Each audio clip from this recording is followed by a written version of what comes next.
yang diterjemahkan oleh Purbacaraka dan dilengkapi lagi oleh Dr. Anes Saleh dan Sasmita, menyebutkan bahwa Raja Galuh bergelar Prabu Guru Dewata Prana, kemudian dinobatkan lagi menjadi Sri Baduga Maharaja Ratu Haji di Pakuan Pajajaran. Sri Sang Ratu Dewata adalah putra Rahyang Dewa Niskala, putra Rahyang Niskala Wastukancana, putra Prabu Maharaja Lingga Buana Wisesa. Ia duduk di atas tahta bernama Sriman Sriwacana dengan keratonnya bernama Sri Bima, Punta, Narayana, Madura, Suradipati yang bangunannya berjajar. Keraton di Pakuan ini sebenarnya sudah lama didirikan oleh Sang Tarus Bawa di Lemah Duwur, yaitu dataran tinggi atau suatu bukit yang bernama Sri Bima Panca Persada. Ketika itu, setelah keratonnya selesai dibangun, selanjutnya waktu itu diprebotta atau diberkahi oleh Bujaga Sedamana. Keraton di Pakuan ini oleh Prabu Siliwangi dibangun kembali dengan penambahan bangunan Punta, Narayana, Madura, Suradipati yang tata letak dan bentuk bangunannya sejajar dengan Sri Bima sehingga disebut Istana Pajajaran. Kebiasaan lama ketatanegaraan sering terjadi bahwa popularitas nama keraton dapat menggantikan nama ibu kotanya. Popularitas nama ibu kota kerajaan sering menggantikan nama negaranya.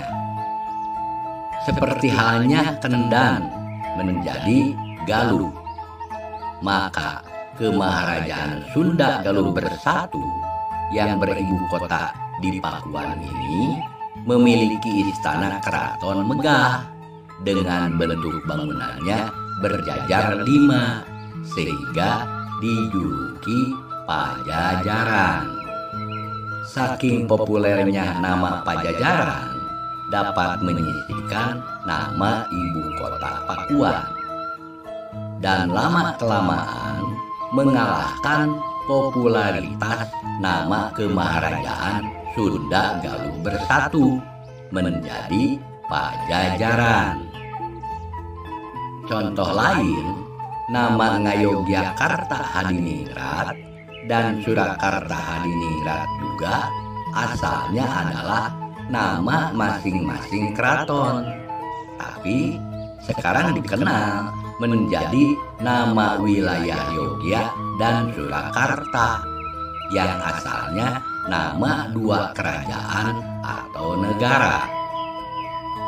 Saleh dan Sasmita berpendapat bahwa mungkin juga masyarakat Sunda saat itu sudah mencapai titik jenuh sejak terpecahnya Tarumanagara tahun 669 Masehi sampai berkali-kali Sunda Galuh terpisah dan bersatu lagi selama 8 abad. Sehingga lebih senang menyebut Pajajaran daripada dibingungkan dengan nama Sunda Galuh yang hakikatnya adalah satu.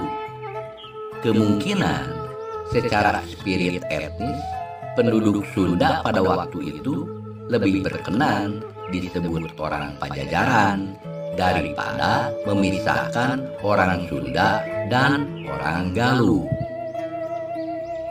Naskah Pustaka Parangatuan Ibumi Jawa Dipa menyatakan bahwa Sang Ratu Dewata Sri Baduga Maharaja Ratu Pakuan Pajajaran, memerintah selama 39 tahun antara tahun 1404 sampai dengan 1443 Saka, yang diperkirakan sama dengan tahun 1482 sampai 1521 Masehi. Setelah wafat, mendiang berjuluk Sang Mokteng ing Rancamaya. Rancamaya sebagai makam awal Prabu Siliwangi, Sri Baduga Maharaja Pajajaran, terletak di kawasan perbukitan Situs Badigul, Kota Bogor Selatan. Disinilah dulu Mahaprabu Surawisesa, putra Prabu Siliwangi, dan masyarakat Pajajaran menghiyangkan tulang belulang Mahaprabu Jayadewata setelah jasadnya terkubur selama 12 tahun. Dulu Rancamaya Badigul menjadi tempat suci untuk semedi atau munajatnya raja-raja Pajajaran. Untuk mencapai puncak Bukit Badigul, harus menyeberangi situ atau talaga yang bernama Renawijaya yang mengelilingi Bukit Badigul tersebut. Di sanalah terdapat piramida punden berundak. Namun sayang, situs Tanah Suci Pajajaran yang telah berusia lebih dari 5 abad atau hampir mencapai 600 tahun itu, sejak tahun 1993 atau 1994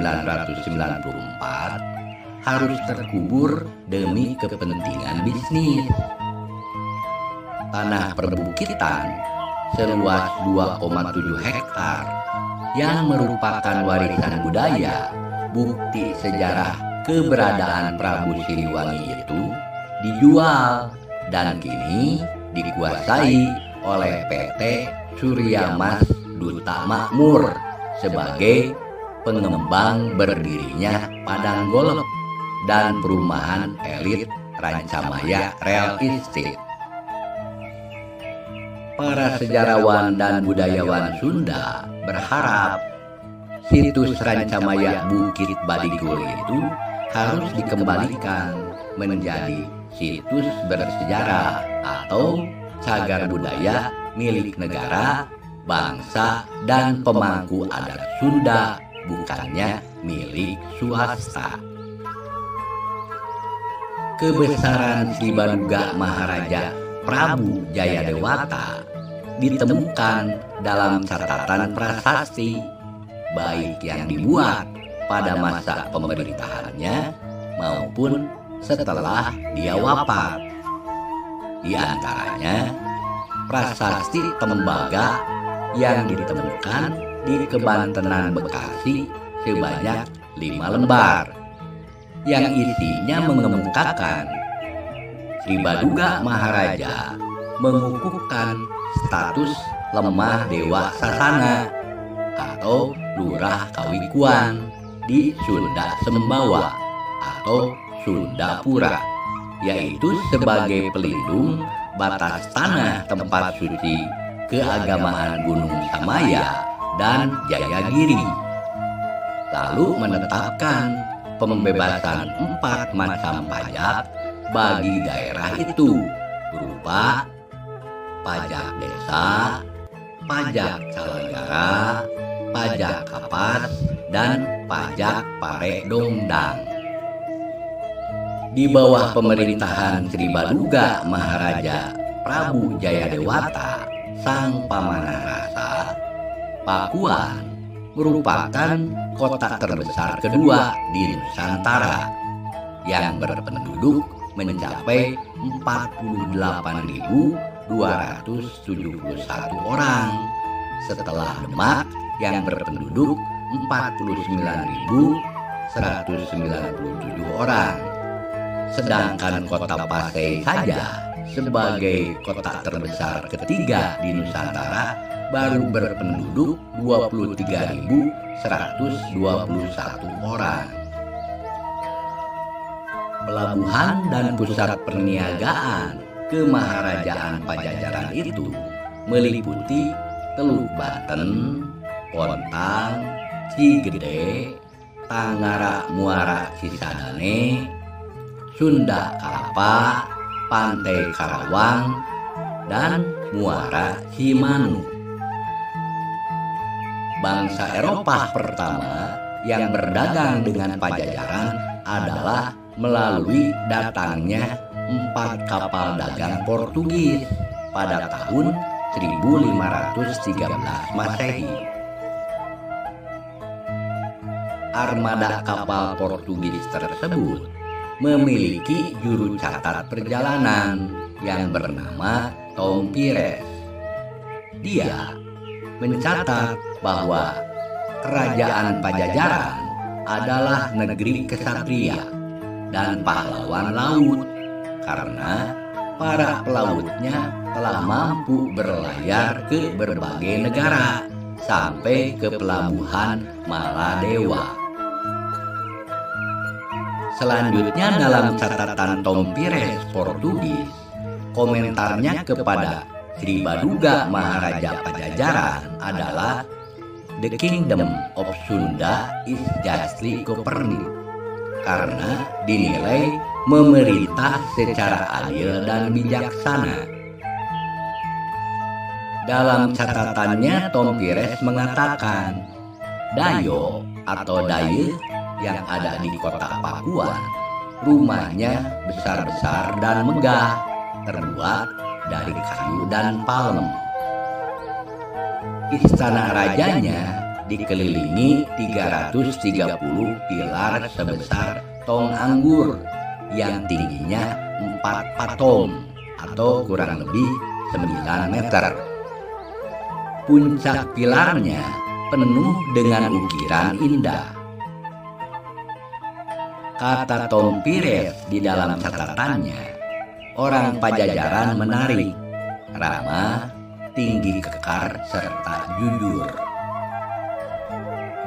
Pantaslah sosok Jayadewata Sang Pamanah Rasa merupakan Maharaja Agung Sunda yang tiada tara karismanya dalam membawa kemaharajaan Pajajaran ke puncak kejayaannya, sehingga ia mendapat julukan Prabu Siliwangi Sri Baduga Maharaja Pajajaran yang setara keharumannya dengan kakeknya, yaitu Mahaprabu Niskala Wasukancana selaku Prabu Wangi Suta, dan buyutnya yang bernama Mahaprabu Lingga Buana Wisesa selaku Prabu Wangi yang telah gugur di Palagan Buba, dengan wilayah kekuasaannya meliputi bekas wilayah kekuasaan